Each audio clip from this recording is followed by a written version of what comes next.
Welcome, everybody, down to the Neighbor Starleague here in the Nexon Arena live. Coming to you, it is 7 o'clock in Korea, and the StarCraft continues. I know you guys, some of you guys out there have been watching I Am Taipei. You're coming over to this.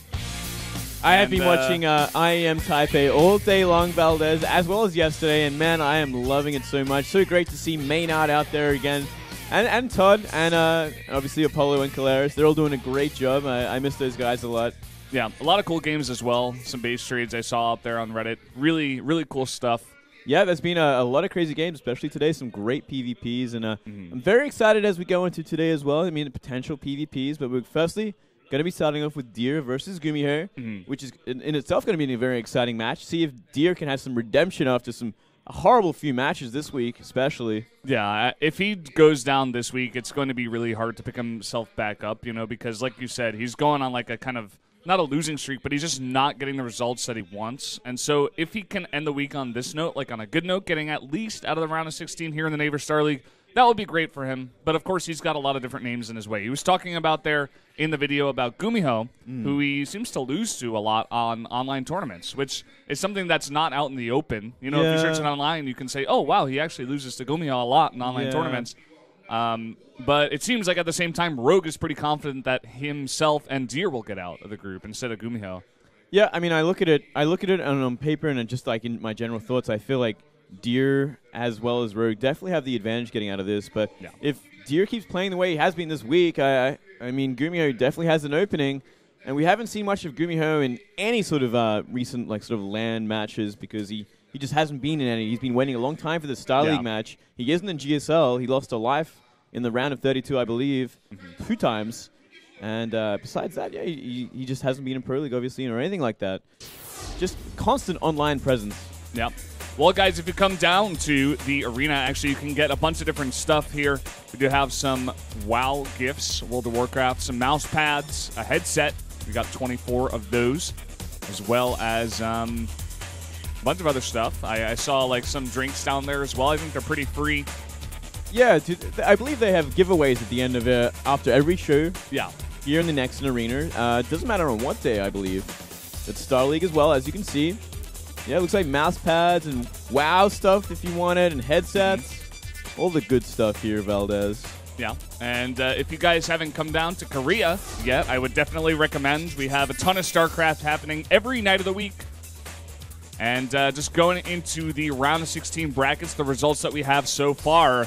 Leenock not doing so well over in Taipei, but at least he got out of Group A in first place. Him and Super will get out of that group. And then for Group B, we do have Stats and Life getting out of that one. Life just barely getting out of it, just doing a bunch of speedling all-ins against a couple of Protosses, and was able to make it. Yeah, he definitely cheesed his way out of that mess.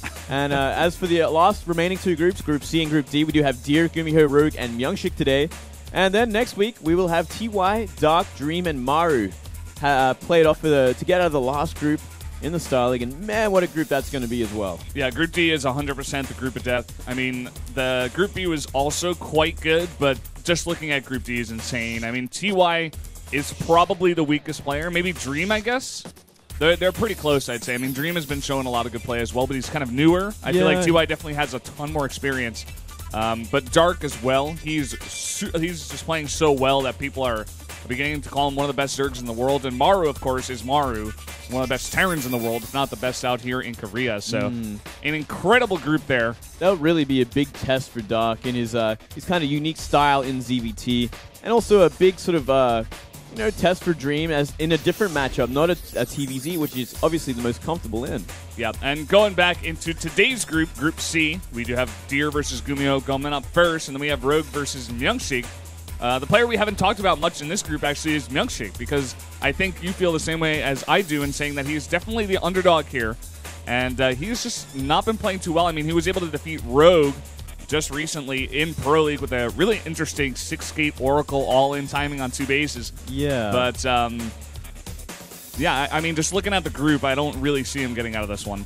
Yeah, it's going to be a very hard one. Let's see if he's got any more tools in his up his sleeve, and tricks up his sleeve to kind of surprise Rogue with, because I think he's going to need that if he wants to take down Rogue again. Obviously, Rogue was very visibly upset after losing to Myungshik in Pro League. something that he just would never expect. But, you know, Myung-Sik is dangerous. He can be dangerous. He's got great planning, which is one of his strongest suits. Just everything else is kind of just at a lower tier compared to some of the other top Protosses. Yeah, and I kind of fear for him here, especially because it's best of threes. So even if he can cheese Rogue out in one game, he's got to win another one. It's not going to be as easy. I feel like Rogue's just got to be careful of Myung-Sik. Just make sure that he plays a little bit safer, and I feel like he should be okay.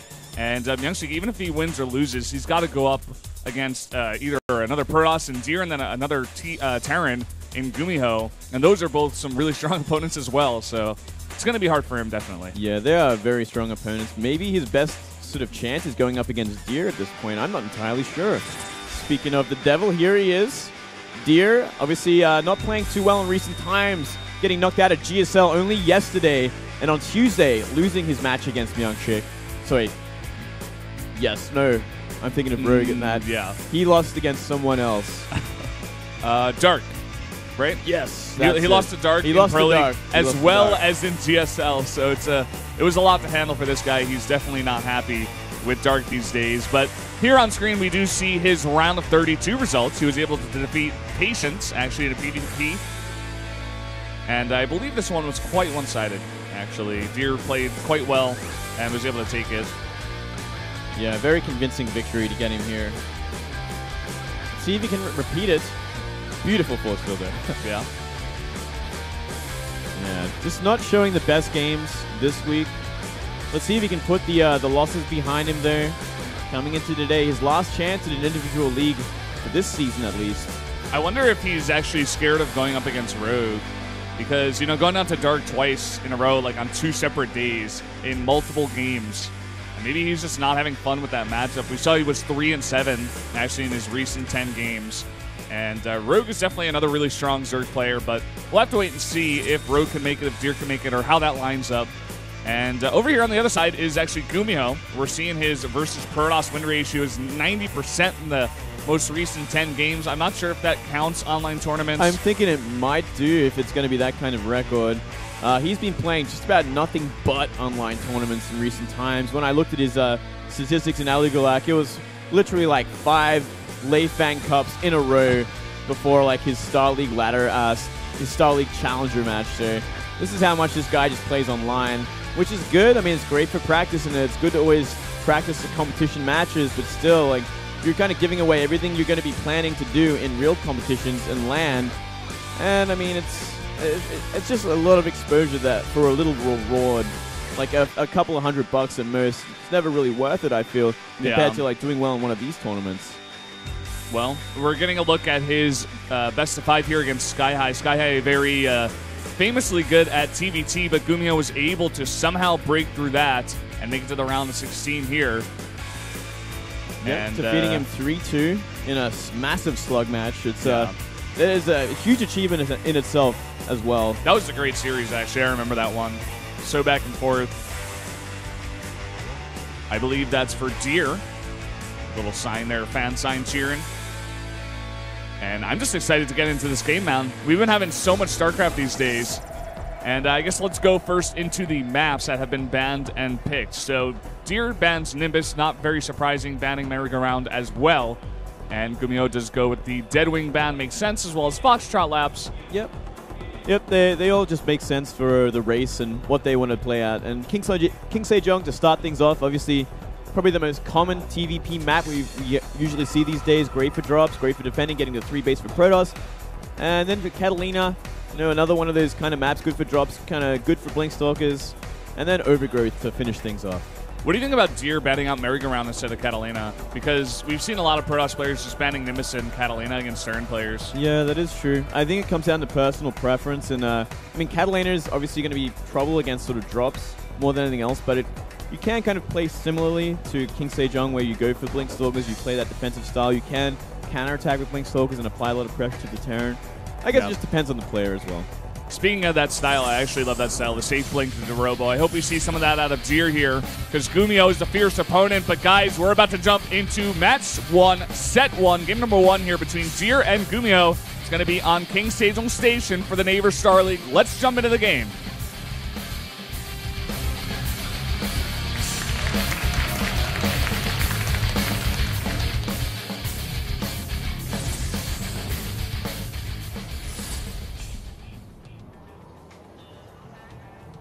down here in the bottom right in the red, the Protoss player today, it is Deer. Part of Samsung Galaxy Con. Mm-hmm. All right, Moonglade. And up here to the top left, we do have the player GuMiho, an old school player in StarCraft 2 days. He's been around since the start. Got a big name for himself back in Wings of Liberty. Oh, hello. Hello. Got some fans of the audience from all over the place. GuMiho is part of Invasion Esports. And something to note, just from watching Deer play his PvT yesterday, he was actually quite aggressive, Valdez. In Game 1, we did see him go for kind of like a stalker, sort of stalker rush. I wouldn't say timing because I don't want to be caught out on that. You don't want to piss off Artosis. I don't want to get caught out on that just yet, but it was definitely a stalker rush. Game 2 was a DT rush. And then, like an Oracle opening into a proxy pylon in Game 3. So he really wanted to kill MMA nice and quick. Didn't want to get into that mid to late game against someone who was so good at multi-pronged drops and the like, which is kind of similar to how GuMiho plays. He is fantastic at dropping, fantastic at multitasking. It's definitely, whenever I think of GuMiho, I think of the multi-pronged drops he can do. Yeah, whenever I think of him, I think of course, MMA, like you were talking about. I also think of TY, just these players that like to manipulate the game to their liking. Just get the other player on the defensive, always defending, and then just, like, use that slow, rolling advantage from there to just try to win the game. But I wonder if Deer, after it didn't quite work against MMA, his play, just barely, I wonder if he's going to do the kind of same style here. Well, already... It seems unlikely. Seems like it's going to be a one gas expand. Probe kind of in position for it. Making that Zealot going to be cancelled at the last second in case, unless there is an engineering bay, and then he will send it down. There won't be though. It's simply an SCV scout. Yeah, he's going to come in, scout just the one gas expand, like you were saying. I'm going to see the second gas come down now. And you know what? We are seeing GuMiho play very safe, checking all proxies with this Reaper before anything else. So he looked at yesterday's matches in GSL and he's like, okay, he is being very aggressive. I gotta play a little bit more defensively, especially with my Reaper early on. Especially on King Stage 1 Station. A map like King Stage 1 Station as well as Foxtrot Labs, a couple of these maps that just have so many different locations for proxies. Definitely with that Reaper, you want to scout everywhere. He actually hasn't gone, like, everywhere. He's gone into a lot of different places, but may want to scout that out. I think just for now, because that SCV pretty much saw the entire base and saw that nothing weird's going on, he just went back to defend against the probe first. Now he's going to send that on its way. Yeah, important to find that for sure. And, I mean, yeah, that SCV did scout pretty much everything he needed to. He knew it was a one gas, so no doubt going to be expand behind that. We do see a Stalker out in good timing as well as the Mothership Core. Stalker should deflect the Reaper, but the Reaper does scout the Robo facility. So a very comfortable scout there, jumping up the ramp. That Robo facility is, like, in the perfect spot. He's just, like, putting it right up there at the ramp. He's like, hey, here, I'm making a Robo. Please scout this. Like, he is not scared of that getting scouted at all. Yeah, I'm kind of curious why he would put it there of all places. And it's interesting to see a Robo so early instead of, for instance, a Twilight. Normally, you'd see a lot of Protosses on this map, especially go for that Twilight early Blink Stalker pressure / defend into a little bit more of a delayed Robo, and then a Forge after that. But we're going straight into the Robo, into Forge, and a very early Observer out in the map. Yeah, just for now, the Protoss build is just quite safe. He's going to get like 2 or 3 Observers out. Ooh. Just try to get those upgrades out. He's not quite going as greedy as 2 Forges just yet. Here comes the big move from GuMiho already. That double Hellion with Reaper, not committing though. Usually we'll see some kind of run by an attempt to kill a lot of probes. Obviously with that combination you can one-shot a probe, and obviously if 2 Hellions can line up enough probes they can get 2 shots in and wipe out a lot. But 2 Stalkers in position, Mothership Core caught up in time. Yeah, I wonder if he's just poking at the front to try to get Deer thinking and say like, hey, I got to be careful of stuff coming in right front. I already see 2 Hellions. Just let's make sure that he's not going to get me at my front, so he's going to keep the Stalkers in the front. And this medevac with double Widow Mine and 4 Marines could definitely come in the back if Deer's not paying attention and do a lot of damage. Yeah, but I mean, look what Deer has already. He's got a cannon in each mineral line. So, like, he is already well aware of exactly how GuMiho is going to go about this. He knows what he loves to do, and it's going to be that mine drop with Marines. But what is he going to do when there's a cannon already in place? And a couple of Stalkers. Yeah. There's actually nothing that he can do. He's going to have to boost out. He may want to try the natural, but he's going to see a cannon there as well as 3 Stalkers and even an Observer. So he's just going to back off. Drop doing 0 damage. 0 damage. It's essentially Deer completely playing the opponent because we did not see Deer play anything like this yesterday. Yeah, now after deflecting that, going to go straight into the Robotics Bay. Going to try to get out those Colossi. Just stay on 2 base for a while, get his upgrades, get his tech up, and do that kind of thing. See this kind of very safe style out of Protoss quite often. I definitely love this kind of style, especially on this map. My favorite player to kind of do this similar sort of style, except with earlier Blink, is CJ Hero, who is still playing in Taipei at this moment in time. But yeah, he's the one that like really caught my eye with this style.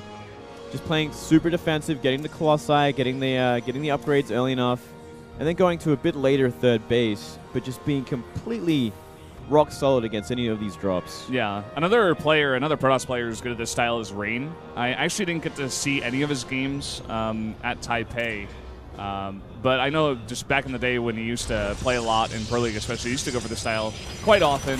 Rain, known as a very super safe Protoss, so it makes sense. Wouldn't mind doing 0 damage, killing a Marine as well. Yeah, actually Harstam took a game off Rain today, so very exciting times for the foreign fans. Fortunately, couldn't follow it up, but it was very close. So one thing we didn't mention just yet is tanks coming out of GuMiho. He's getting Vikings, of course, for the Colossi coming his way, but he's also got 1 tank. He's making another. It's actually a really good point, Valdez. I did not call that out at all. It's actually a really big deal, and I feel like we should see an attempt behind the debris at the natural of Deer, but Deer is already cleaning it out. Is this Deer reading even more into his opponent? Because it could be. We'll wait and see where GuMiho is going to go with this army, but there isn't that much utilization for tanks in this matchup. It's simply they're just not that good at it. Usually you just see a lot of bio with etc. with Ghosts and Vikings. He's just going to stop at 2 and do exactly what you were talking about before. He's got Widow Mines in the mix as well. And I think Deer was able to see the factory with the tech lab with his Observer. Correct me if I'm wrong, but that would definitely tip him off, and that would make sense why he was killing the debris in the back. Yeah, you're definitely right there, Valdez. He did see it. And we are seeing GuMiho go far right. That bear almost died. Did you see that? No, I missed that. Thank goodness. That would have been horrific. It was quite scary. And, I mean, the War Prism also sees exactly where the army is.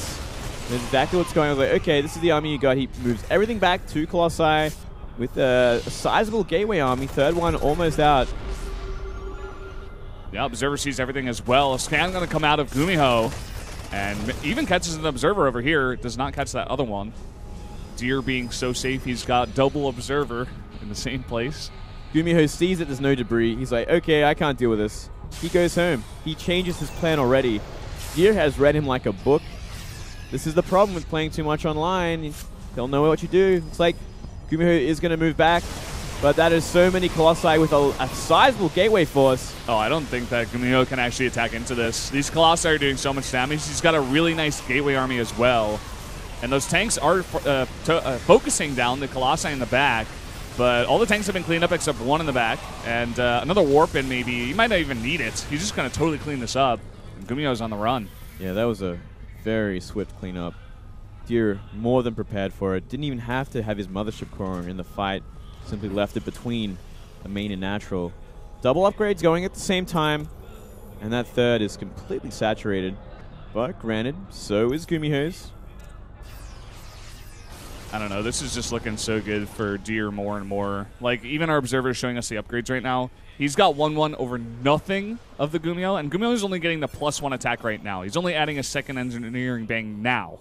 It's, like, super late. He's got that armory on the way as well, but we got 2-2 almost finishing up here for Deer. Deer definitely posturing up for a very strong late game. he's definitely got a lot of room to attack at any time he wants, because he does have that solid upgrade advantage. It's going to last for at least the next 5 minutes. It's just ridiculous. And yeah, he is going to get 3-3, no doubt about that, very shortly, which is going to make it almost impossible for GuMiho to engage into this decently at the very least. Yeah.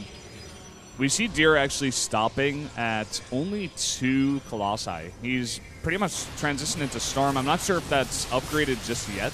He does have the Templar Archives, and he has made 1 Archon. But after the 2 Colossi, he made 2 Immortals. He's getting a 3rd one as well. I think he's just trying to tailor his army kind of to be better against the tanks, get the Immortals in the front to tank all that damage. But as we see out of GuMiho's army, I think he has not added any more tanks. He's just got 1.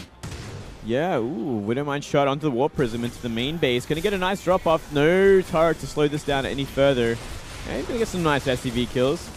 Yeah, nice focus here on the SCVs, actually. With the charge on the Zealots as well, they're really fast, and already 6 SCVs going down. Unfortunately, the Warp Prism will go down as well, but just doing some minor damage to the economy in the main. We got another 4 Zealots running towards the 3rd while he takes his 4th base over here. I really like what Deer is doing. He is in complete control, going for that Zealot Immortal Archon. After showing his Colossi early enough, so obviously GuMiho investing a lot into Vikings, going to be like, okay, I'm going to be ready for this composition, but it's going to be a composition he is not ready for. He's going to wish he had Ghosts for this army. Ooh, even hiding his army composition right now from that SCV. Keeping that Archon pretty much on the back, just killing it with 1 Zealot. Now GuMiho moving most of his army over towards the right. This may give Deer an opportunity here to get in a good position down this ramp. It looks like GuMiho is going to be waiting at the bottom, but will that even be enough? It is such a hard army to deal with. I mean, +3 armor is seconds away from finishing. 10 seconds to go. I think he should just wait for that, actually. He should wait for it. Maybe he hasn't realized yet. Okay, there we go. It has finished, and now he pushes forward. That tank not even getting 1 shot off. All those Vikings in the north against only 2 Colossi, but then again, the Colossi not doing much damage, and this is a huge ball of bio. It's actually going to push Deer back up that ramp. Yeah, it is a huge bio ball, that's for sure. And I mean, they find a bit more damage. Luckily, though, Deer did kind of regroup, and whenever they fight in the open field, I feel like Deer is just going to steamroll this, especially with more Zealots and Archons joining the army. Yeah. Just got to get another Warp in here. And not even going for Storm still. It's just this very tanky army here. +3 is about to finish now on the attack. Although +2 has finished here for GuMiho as well. And Deer moving back in for the attack. Widowmine's only hitting that 1 Stalker in the front. Not getting the best shots on any Zealots. Zealots are pretty trapped, actually, behind this army just now. But now they come out. Same and again, with the everything is so tanky here, especially with the Guardian Shield as well. But GuMiho now fighting with the SCVs, trying to get something done here. More Widowmines coming into the mix. Let's see how those shots are. They don't even actually go off. This is the power of upgrades. I mean, he can wipe this out at this point. He lost 21 SCVs, every SCV on the 3rd base, while we see Deer going up to 4 bases. He's even doing economic damage to the natural at this point. Yeah, man. 71 to 38 SCVs. Or workers, I should say, at this moment in time. And I feel like all Deer has to do is transition back into Colossi, get some Archons in your mix as well. Off of 8 gases, you're going to just be able to make a gigantic Protoss Death Ball. And I feel like a good, solid counterattack here once again should be able to end this game. Let's see what GuMiho can do to stop it at this point. Well, he needs Ghosts more than anything else for this kind of composition. I mean, it's going to do so well against Zealots, Immortals, and Archons. Pretty much everything that's being made for this army. But obviously, Deer kind of manipulated GuMiho in a way that he would only make Vikings against the composition he thought he was going to be fighting, which is Colossi. Horribly mistaken. A little bit of a mistake from GuMiho not scouting just vigilantly enough. Nice hold position over here. 3 Immortals and some Archons in the front will do quick work of all those supply depots. He breaks down the wall. GuMiho's looking for an opening here, trying to get a concave around his buildings, but honestly, that 2nd orbital command is going to make his units bunch up into a time warp. He's got to be really careful here. Deer being super patient with this one, just getting some damage on that orbital, but he's got to be careful. That's a lot of bio once again. It's a very awkward position to fight in. I'm wondering if he should just go around the bottom way and like work his way up or something. SimCity isn't too bad with 2 command centers there. It looks like he's going to, no, not even going to commit to the south just yet. Yeah, Deer is being ultra patient, and another time warp comes down. And the Colossi from the bottom as well here. He's got 3 Colossi at this moment, only 1 in the fight right now. Another Warp and a Zealots from the back here. Will it be enough? Those Immortals are doing a lot of damage, and now that the Colossi are in the mix without any Vikings to counter them, we're getting a ton of damage onto this Terran army, and the supply difference is beginning to show it. GG. Completely outclassed Valdez. That was a sick game by Deer. That was a sick stomping. He knew exactly what to expect from GuMiho from start to finish, and he crushed his soul, man. It could not be more one-sided. I think Deer, after last night, he's like, F this. I am practicing all day long. I am not getting kicked out of both Starleague.